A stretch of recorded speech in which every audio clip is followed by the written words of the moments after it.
Welcome.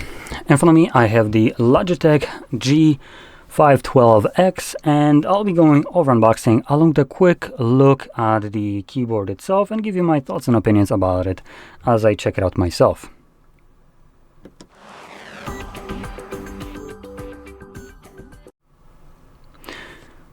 So, let's quickly check out some of the specifications. So we have tactile round switches by the looks of it, dual swap. Not really sure what they mean by dual swap, but whatever. And we have TMR analog, analogous, basically TMR analog switches. So that's kind of interesting. And then on the back, do we have anything more? We have, by the looks, 9 replaceable magnetic analog switches, which look to be even nicely stored at the back. That's interesting. And we have 8,000 hertz pull rate. We have enable things like rapid trigger, key priority, and some other crap for basically gaming. So you can have, however you want to classify this, fair, unfair advantage over other people. And we have 16.8 million colors for RGB. Now I did check out the G316X, and the RGB there was actually pretty damn nice. It's probably one of the better ones that I have seen on the keyboard, so I think this is probably going to be basically the same thing, so we'll see in a second. Obviously it connects through their software to allow you to customize a bunch of things.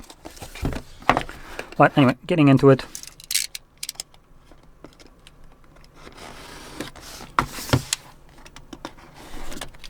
There we go.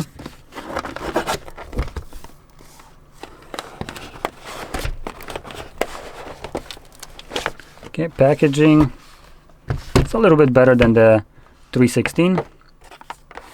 Manual in here. Cable. Ooh, a little bit more malleable cable. That's kind of nice. It's a bit softer. And here we get a keycap and a switch puller.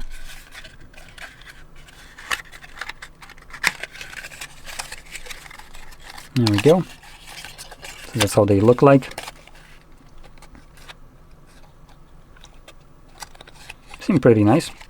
Well, they both seem to be basically the same thing, I think. So anyway, and in here we get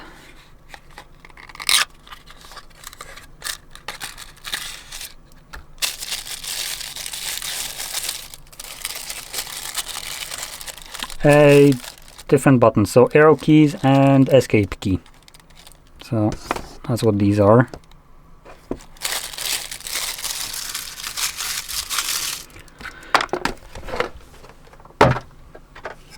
Let's see.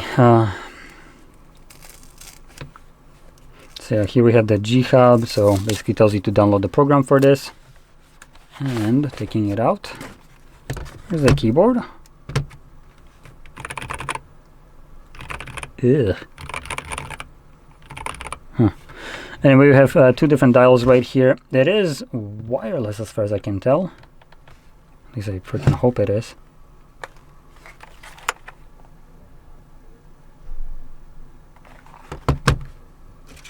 Wait a minute. Is that what I think it is too?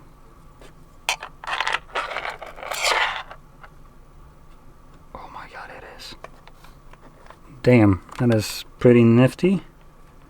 Because I think it is for this, right? Or am I being stupid right here?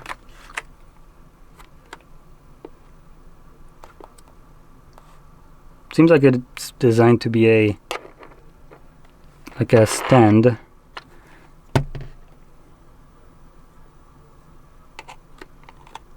Ah, there we go. Yep, there we go. So it is designed as a additional raising kind of stand. That is honestly pretty nifty. So you have your keycap pullers basically built into your keyboard. Okay, I do want to give them props for that. Now, can I actually figure out how to freaking turn it on, or is it not actually wireless? Oh, please don't tell me it's not wireless. You gotta be freaking kidding me here. It looks like everything is built into this keyboard. We have the little rubber gaskets right here for some of you ear buttons. We have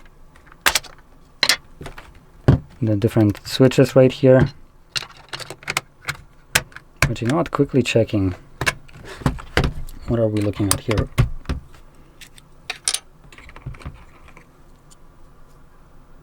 So this one is the keycap puller, and this one would be the switch puller. Come on. Oh, for God's sake, come on. There we go. See how they differ.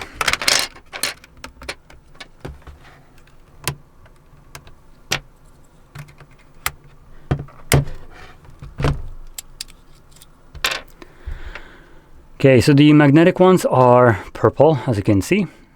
They have any kind of markings on them. Gatoron. So these are Gatorons, and this doesn't really mention what it is. But yeah, here they are.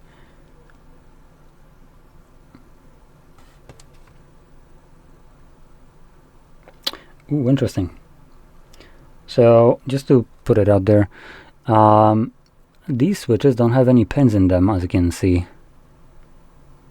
At least not that I can see, opposed to these ones which have pin here and here. Huh.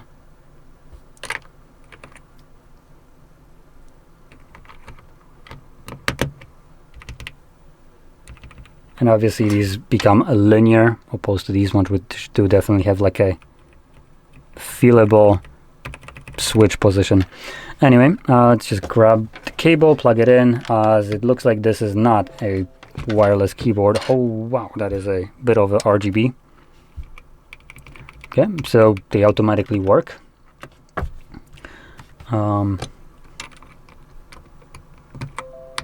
Ooh, okay. I noticed something, that when you swap out the keys, the ones for the magnetic ones, they have different RGB lighting for them. So everything here is basically this bluish color. These ones stay this more of a pinkish one. Now we have a volume knob and hell knows what knob. Oh, it's the RGB. So you can turn it on and off with this and change the brightness. Kind of cool. I'm pretty sure you can assign both of these buttons, both of these scroll wheels to do whatever the hell you want, as this is G-Hub software kind of compatible. So you have, you know, the world of macros, changing everything that is here, which I do want to give Logitech props. When it comes onto software, G-Hub I've been enjoying when I was using my G305 mouse, the old one. So I had no problems with it. Usually it worked kind of flawlessly. So if it still works the same way, it's going to be pretty good. Now, clearly you can see this is a 75%er. It's even mentioned right... Where the hell did I see it? Oh, there we go. 75. So it is missing some buttons. We're missing the entire number pad right here. And it's a little bit more smoosh right here with the shift and other buttons. Now, let me quickly check the price of this, because something tells me that in typical Logitech fashion, this won't be a very good price. So, Logitech G, what is it, 615 I think it was, right? Oh, 512.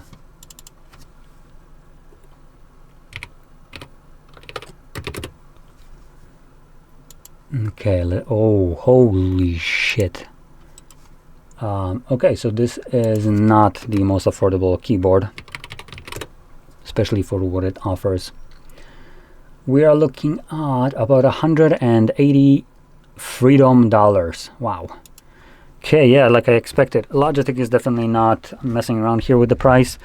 This is on a higher end for a keyboard, I would say, and it's even lacking the normal wireless connectivity. Now, this could be because of the magnetic switches, which I would be fine with, but I would be fine with it if it still was wireless, and it was an option. But generally, if you don't really care for that magnetic switches, I'm pretty sure you can find what this keyboard would offer, which is just knobs and RGB, and make it even wireless along with being still wired as an option, and pay less for a higher build quality, as this does feel pretty cheap. It's very flimsy, as you can see. Do you see this flex right here? This is not necessarily the thing that inspires confidence in it, especially in a fit of gaming rage. This at least is a little bit more sturdy. It doesn't really, collapse on itself when you press down on it, so that's good. The sound profile, definitely not Logitech's strongest part here. Most major companies that make keyboards don't really have the best kind of sounding keyboards when typing.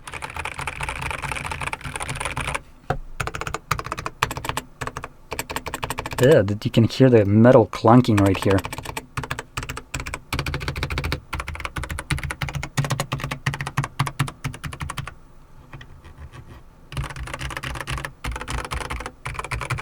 So yeah, I can tell you for a fact, if you're not looking for all the features that are right here, all crammed together, you can get something that is much cheaper and also much better built, and still have the unfair advantage of the programming for like movements and stuff like that. Which, how do they call this exactly? Here, not TMR, not dual swap. Where the hell was it?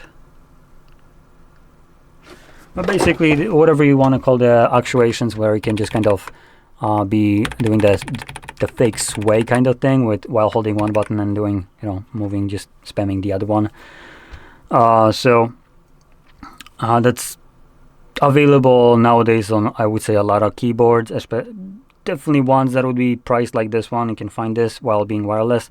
The thing that you might not be able to find is the TMR magnetic switches, which that is, I would say, more of a unique feature. And if you're looking for that strictly, they do, I think, from what I remember, do cost a decent amount. So for this specific purpose, you know what, fair. But if you're not looking for this deliberately, you can get something that feels much more solid, much more premium for that price, that does the same amount of features, just is better. And anyway, Logitech hasn't been necessarily on top of its game. They've been on top of milking their user base, I would say, more or less. Things also that I can see right here that just baffle me is, for instance, like the GR and Euro sign. Like, what the f is this? Why out of every button, these two have some bullshit printout on it? Did you forget to do a double shot keycaps with those labels? Like, what the hell happened here? Because these are not double shot. Just to take this off.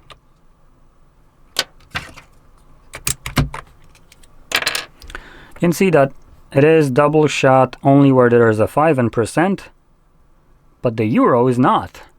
Euro is just printed on here. So for that price, this to me is a bit of an oversight, and I don't even know why the hell it's there. It seems like a shitty oversight that they forgot, and they said, you know what, let's just slap it on here.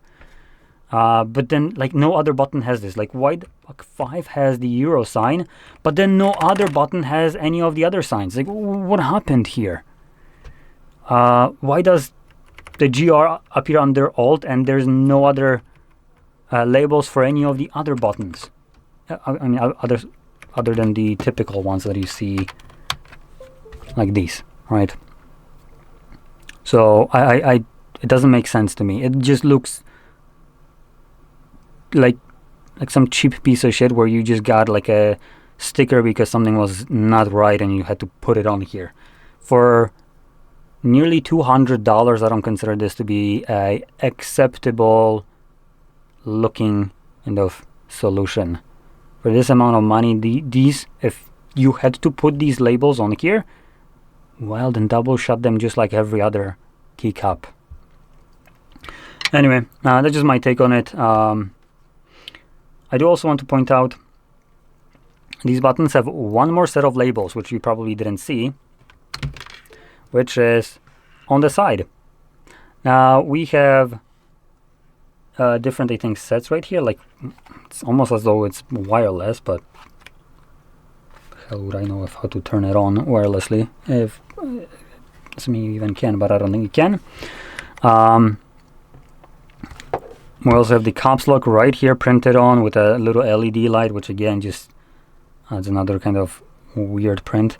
We have some additional ending labels right here for end, home, insert, and then delete doesn't have any. And then we have some labels for play, pause, volumes, and lighting, and so on. So yeah, like I said, for this price, seems a little bit odd. Different kind of choices right here, just kind of all smacked together. And again, more differences right here. So we have embedded kind of buttons right here instead of being, I don't know, double shot or printed on. These are engraved right here at the back. So yeah, and then we have even more different flair right here for design. So this is just glassy on a frosted surface. There we go. So anyway, for this price, I feel like Logitech could have done definitely better than what this is.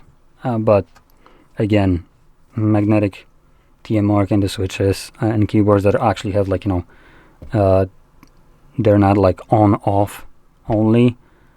I don't think there's that many keyboards, so I think your choices might be very limited here.